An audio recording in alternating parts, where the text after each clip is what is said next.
Assalamualaikum warahmatullahi wabarakatuh. Anak sekalian, kita lanjutkan materi pelajaran kita. Sekarang kita sudah berada di bab 5, yaitu kerjasama dalam berbagai bidang kehidupan. Namun sebelumnya Bapak ucapkan selamat, kalian sudah bisa menyelesaikan bab 4 dengan baik. Ya, mudah-mudahan di bab 5 ini kalian bisa melakukan yang lebih baik dibandingkan dengan bab yang keempat. Nah, anak sekalian, ayo terus bersemangat walaupun kita masih dalam pandemi COVID-19 ya. Jaga 3M ya. Oke, anak sekalian, kita lanjutkan materi kita, kerjasama dalam berbagai bidang kehidupan. Anak-anak sekalian, manusia merupakan makhluk ciptaan Tuhan yang terbaik dibandingkan dengan makhluk-makhluk yang lain, baik dari segi bentuk maupun lainnya. Yang lainnya itu maksudnya bahwa manusia diciptakan oleh Tuhan itu dilengkapi dengan akal, dengan pikiran, dengan perasaan, ya, yang tidak dimiliki oleh makhluk-makhluk yang lain, anak sekalian. Manusia diciptakan oleh Tuhan juga sebagai makhluk individu maupun makhluk sosial. Nah, inilah yang menjadi sorotan utama dalam materi kita kali ini. Sebagai makhluk individu, anak sekalian, manusia itu memiliki keinginan, memiliki kemauan, memiliki cita-cita, memiliki kehendak yang berbeda antara satu manusia dengan manusia yang lain. Ini sebagai makhluk individu. Sebagai makhluk individu, manusia juga sering disebut sebagai makhluk yang unik karena berbeda antara manusia yang satu dengan manusia yang lain. Nah, yang kedua adalah sebagai makhluk sosial. Sebagai makhluk sosial, anak sekalian, artinya manusia itu tidak bisa hidup tanpa manusia yang lain.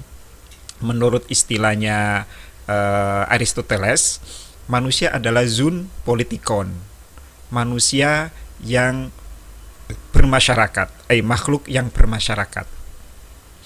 Makhluk yang bermasyarakat itu tadi artinya bahwa manusia itu adalah makhluk yang memerlukan interaksi, memerlukan komunikasi, memerlukan kerjasama, ya, membutuhkan pertolongan orang lain.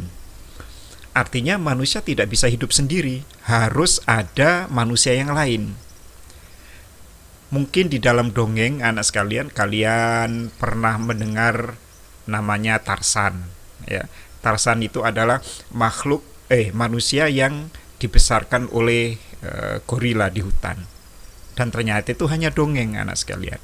Ada sih kasus 1, 2, 3 yang pernah Bapak ketahui juga melalui televisi, bahwa ada anak yang dibesarkan oleh serigala, ada anak yang dibesarkan oleh monyet, ya. Akhirnya mereka juga tidak bisa seperti manusia. Cara makannya berbeda, cara ngomongnya juga nggak bisa, cara berjalannya bahkan seperti monyet. Dan juga dia nggak bisa menggunakan akal dan pikirannya, gitu ya. Jadi dalam keadaan yang normal, yang sempurna, manusia tidak bisa hidup tanpa manusia yang lain. Loh, ada Pak orang kaya misalnya. Nah, anak sekalian, justru sebaliknya. Justru semakin kaya seseorang itu semakin banyak memerlukan orang lain. Tidak ada orang yang kaya dengan sendirinya, ya. Oh, bisa Pak punya pabrik. Lah yang membuat pabriknya siapa? Ya kan? Yang bekerja di pabriknya siapa? Takkanlah pabriknya buat sendiri, dikerjakan sendiri, dijual sendiri, atau dipakai sendiri, nggak ada yang membeli. Nggak bisa, anak sekalian. Di rumah orang kaya juga pasti banyak memerlukan orang lain. Punya pembantu, ya, punya babysitter, punya security, punya sopir, ya, punya apalagi macam-macam yang dia perlukan. Sebaliknya, kalau orang yang hidupnya sederhana tidak memerlukan itu semua. Jadi semakin kaya seseorang juga akan semakin banyak memerlukan orang lain. Oleh karena itu, anak sekalian, sebagai makhluk sosial, manusia perlu bekerja sama dengan orang lain, dengan manusia yang lain, ya. Jadi setiap manusia selalu bekerja sama dengan sesama manusia lainnya dalam berbagai bidang kehidupan. Kerjasama antara sesama manusia berarti setiap manusia saling membantu secara bersama-sama antara satu manusia dengan manusia lainnya dalam melaksanakan kegiatan untuk mewujudkan tujuan bersama. Nah, seringkali kalian mendengar kata kerjasama, gotong royong, ya, dan lain sebagainya. Anak sekalian, yang namanya kerjasama adalah melakukan pekerjaan secara bersama-sama untuk mencapai tujuan bersama. Perlu kalian ketahui bahwa yang namanya kerja bersama-sama tidak harus pekerjaannya sama. Yang penting itu tujuannya sama. Contoh, ketika kalian mengikuti lomba kebersihan atau lomba menghias kelas misalnya, di situ banyak sekali pekerjaan yang harus dilakukan. Ada yang mengecat, ada yang melukis, ada yang ngepel, ada yang menyapu, ya. Bekerja sama bukan berarti semua nyapu semua, ngecat semua, ngepel semua, ya tidak. Tetapi apa yang diperlukan dalam lomba itu dikerjakan bersama-sama. Ada yang ngepel, ada yang nyapu, ada yang ngecat, ada yang menata meja. Nah, untuk apa? Untuk menciptakan suasana kelas yang rapi, yang bersih, ya, untuk mengikuti lomba tadi. Nah, kalau semuanya, kalau bekerja sama diartikan melakukan pekerjaan yang sama, maka nggak selesai-selesai justru. Nah, begitu anak sekalian ya. Jadi ada job description-nya masing-masing, tidak harus melakukan hal yang sama. Oke, kita lanjutkan. Kerjasama dalam berbagai bidang kehidupan. Nah, anak sekalian, di dalam sejarah kemerdekaan Indonesia sudah mencatat bahwa kemerdekaan yang dicapai oleh bangsa Indonesia ini adalah hasil kerjasama dalam berbagai bidang. Setelah 1908 ada kebangkitan nasional, ada persatuan dan kesatuan. Nah, persatuan dan kesatuan ini anak sekalian wujud dari adanya kerjasama. Bandingkan dengan sebelum 1908, perjuangan bangsa Indonesia itu selalu dapat dipatahkan oleh penjajah karena tidak adanya kerjasama dari bangsa Indonesia. Satu dengan yang lain bekerja masing-masing, ya, tidak ada kerjasamanya. Nah, setelah 08 ada kebangkitan nasional, maka kemudian bangsa Indonesia melakukan kerjasama yang menimbulkan persatuan dan kesatuan. Dan itu tidak lama ternyata.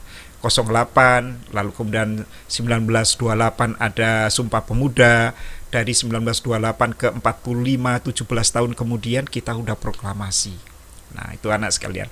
Nah, setelah merdeka kita juga masih sangat memerlukan kerjasama untuk mengisi kemerdekaan. Jadi kerjasama sampai kapanpun akan diperlukan oleh bangsa Indonesia, karena tanpa kerjasama maka mencapai tujuan nasional juga tidak bisa. Nah, sebagai bangsa Indonesia bekerja sama menurut bidangnya masing-masing, ya, menurut profesinya masing-masing. Kalian sebagai pelajar, belajar yang rajin, itu juga dalam rangka kerjasama mencapai tujuan. Nah, tujuan negara itu ada 4: melindungi segenap bangsa Indonesia dan seluruh tumpah darah Indonesia, memajukan kesejahteraan umum, mencerdaskan kehidupan bangsa, dan ikut melaksanakan ketertiban dunia. Bapak sebagai guru juga turut andil di dalam kerjasama mencapai tujuan nasional, yaitu mencerdaskan anak bangsa.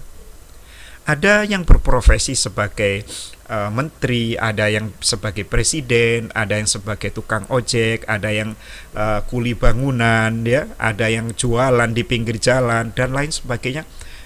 Ini semua dalam rangka mencapai tujuan. Tidak bisa semuanya jadi presiden, siapa jadi rakyatnya. Tidak bisa semuanya jadi guru.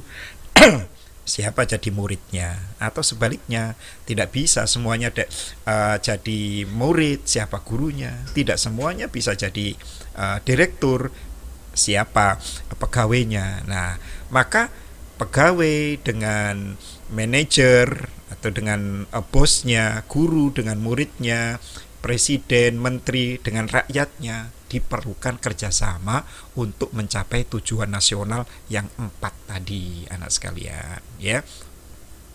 Terbentuknya Negara Kesatuan Republik Indonesia diawali dengan kesadaran nasional akan persatuan dan kesatuan. Persatuan adalah perserikatan, ikatan atau gabungan berbagai bagian yang sudah bersatu. Persatuan dan kesatuan berasal dari kata satu yang berarti utuh dan tidak terpecah belah. Persatuan mengandung makna terikatnya beberapa bagian menjadi satu kesatuan. Sedangkan kesatuan berarti keadaan yang merupakan satu keutuhan.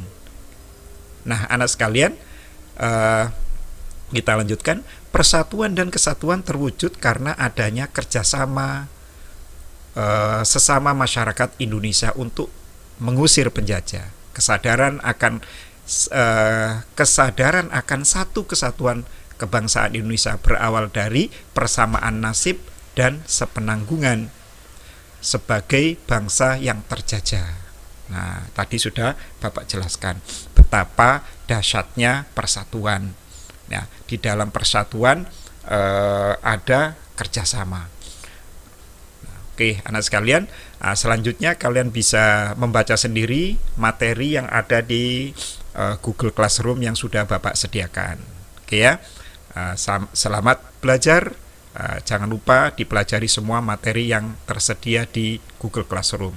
Di materi ini anak sekalian tersedia ini di bab yang sekarang kita pelajari, dan di dalamnya ada materi-materi yang begini nih. Yang ini ya, yang ini materinya. Nah, jadi kalian pelajari kerjasama antar umat beragama, kerjasama dalam bidang sosial politik, kerjasama dalam bidang kehidupan ekonomi, dan kerjasama dalam bidang pertahanan dan keamanan. Semuanya sudah Bapak sediakan materinya. Nah, anak sekalian, itulah materi kita hari ini. Mudah-mudahan kalian bisa memahaminya dengan baik.